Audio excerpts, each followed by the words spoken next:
အစိမ်းအောင်လေးဘယ်သူဟုတ်လားโอเคကျွန်တော်တို့ဒီကမမစိမ်းဆိုတဲ့အချင်းလေးကိုဖြော်ရရစေ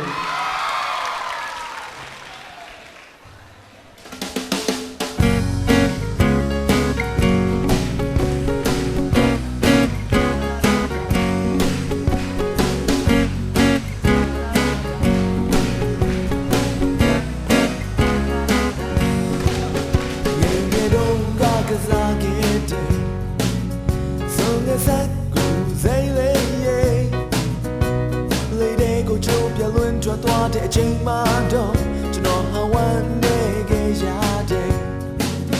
ဟိုစလုံးကဝတ်ခဲ့တဲ့ဒီရှအေးကြီးအစိမ်းလေးရဲ့ရေလျှော်ရများလာလို့ဆေးရောင်ဝင်အယောင်ဖြောသွားလို့ဝမ်းနေခဲ့ရတယ်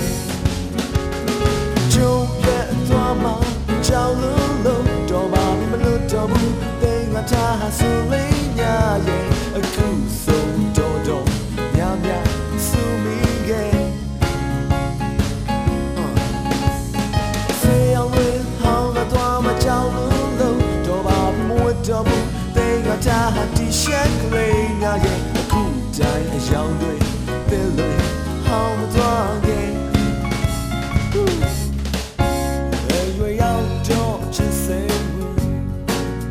တော့မလေးတယောက်တော့ပြီး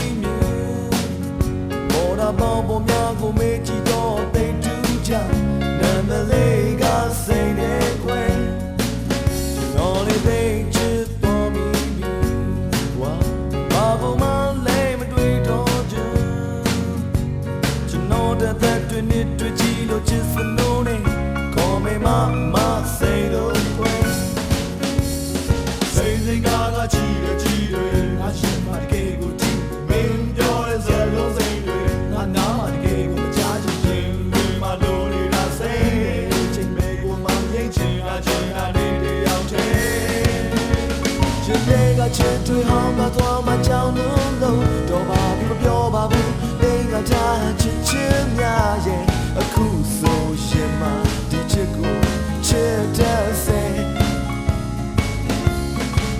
ခင်ဗျမအတိုင်းကြလေးတွေပြန်တော့သွားမကြောက်လို့တော့ပါဘူးမပြောရဘူးတာချစ်ချစ်များရဲ့အခုတိုင်းရင်မဒီချစ်တွေချီတွားခဲ့ဒီမကြီးကစိတ်လန်းနေချင်တာစိတ်ရဲ့ပြုံးချောင်းခွဲချစ်တဲ့စိတ်ရဲ့ချစ်တဲ့ကျွန်တော်ယူရအောင်စိတ်ကလိုက်ရဲ့ခွဲ Thank you